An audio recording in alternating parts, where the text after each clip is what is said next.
I'm Christian Wolmar. I write books and commentate on transport and railways. Excellent. So I've been travelling to and from Waterloo literally all my life, and I have never been so shocked as catching the whatever it was, the 7:20 the other morning, which should normally have been absolutely heaving. And talk about the 2 metre rule. I could have had the 22-metre rule. A 12-carriage train turned up and hardly anybody got on, and there was virtually nobody in it, and nobody got on at Surbiton.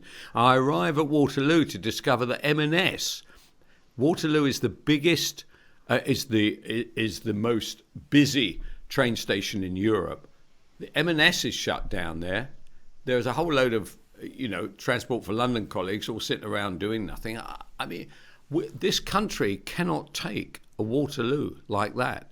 What can we do to get people to go back on the trains? And why during the day are there 12 carriage trains anyway? The number of customers on there wouldn't sustain a one carriage train. Well, let's start with why we got here. And of course, we know we got here because of the coronavirus pandemic. But we also got here with your totally empty trains because of a deliberate strategy to put people off from using public transport. The messaging was not just clear, but I thought somewhat extreme. It really implied that getting on a train would risk your life, and that we had to keep these trains clear for the few key workers who needed them. And so passenger numbers fell down to just 5% of normal usage. So we ended up with a situation with, these trains, most of which ran because essentially you have to keep the trains running to create some sort of service. So you can't just change a 10-minute service into a 2-hourly service, because then it's not useful for anybody. So you have to keep most of these trains going. And as you've noticed, Kelvin, they were completely empty. And I think that the government exaggerated the messaging. I think instead of trying to suggest to people that, yes, they ought to be careful, they ought to wear masks, they ought to, if possible, travel less and travel at less peak times, I think their messaging was, these trains are so dangerous, you're going to die. And I'm afraid that this has left a legacy, kind of, a month after things have got slightly more relaxed, a legacy of total fear about using the railways. And so people have basically taken to their bikes, and most have taken to their cars, and many are now working from home. Now, there's two different things going on here, Kelvin. One is the short-term impact of this fear, which is beginning to relax a little bit. And the mandating of masks is very important in that respect, because they give the perception that things are not so dangerous. I mean, that's one of the clear things.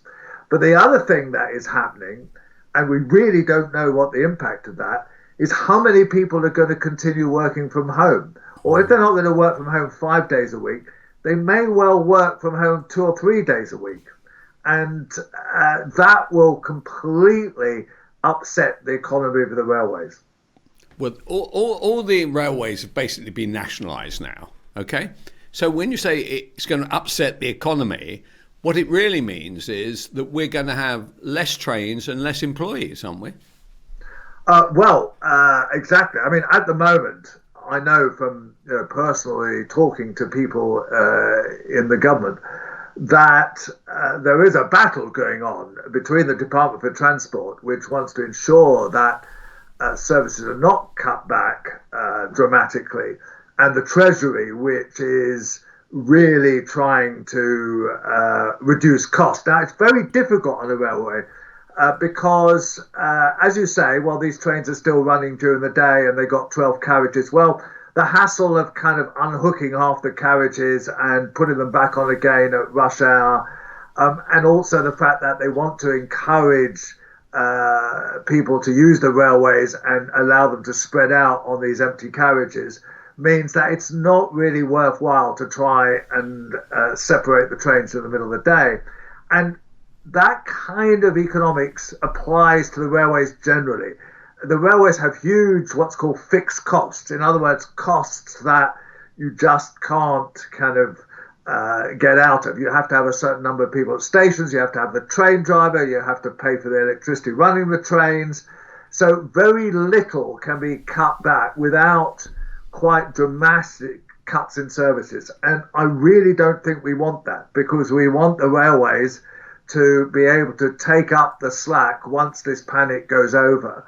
And yes, there might be fewer people using it for a while, but we still need that railway system to ensure that people like you, Kelvin, can get in, from Weybridge, I think you live in, yep. to your office when you want. And with a train frequency, that means that really you would never choose to drive in if you don't have to.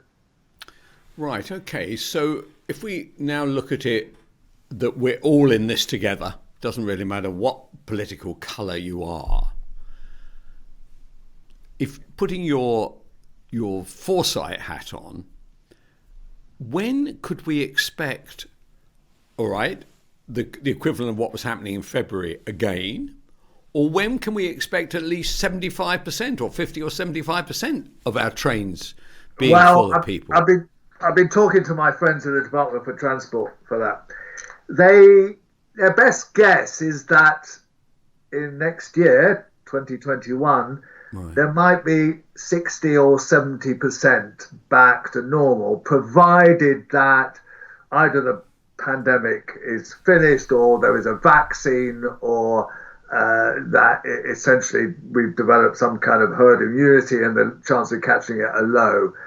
But they're not at all optimistic about ever getting back to the levels of 2019, when your Waterloo, it's not quite the busiest in Europe, that's the Gare du Nord, but it's certainly the busiest in Britain, and had nearly 100 million people through it. That's 2 million people a week. Getting back to that, they're not at all optimistic that will happen for several years.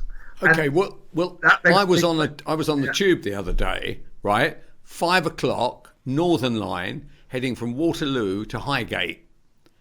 Right, there was literally at Waterloo there was one other person in my carriage, and by the time I kind of got to Camden, it got to about 5 or 6. I see that TfL are looking for another 6 billion bailout.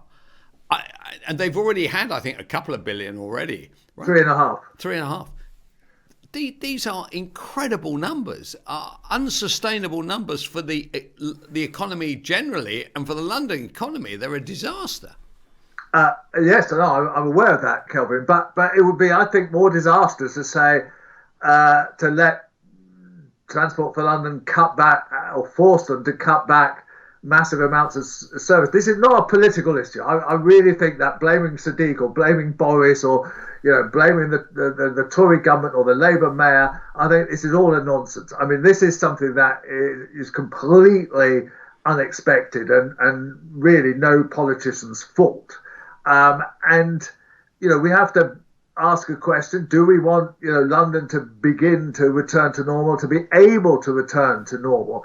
And to do that, I'm afraid that these figures, these huge amounts of money, just have to be spent. We have to see this public transport as a service and not as a commercial kind of business. And therefore, as a service, it requires, if it requires that amount of funding, then so be it. We have to pay that price because, as you know, the whole of London's economy is dependent on public transport. And that's not just about getting people like you into work. It's about the theatres, people being able to go to the theatres and return by train or bus late at night. It's about hospitality industry, going out. It's about nightclubs. It's about concerts. And I'm really worried about this. I mean, I've talked to Tony Travers, who's the local government expert, about this, and he is seriously worried about whether London will ever regain, its joie de vivre, its fun, its hustle bustle. And so keeping public transport going is essential to enable that to happen. Well, that's fascinating. Very, very good. Very good stuff there, man. Thank you very much indeed for your time today. I know you're busy.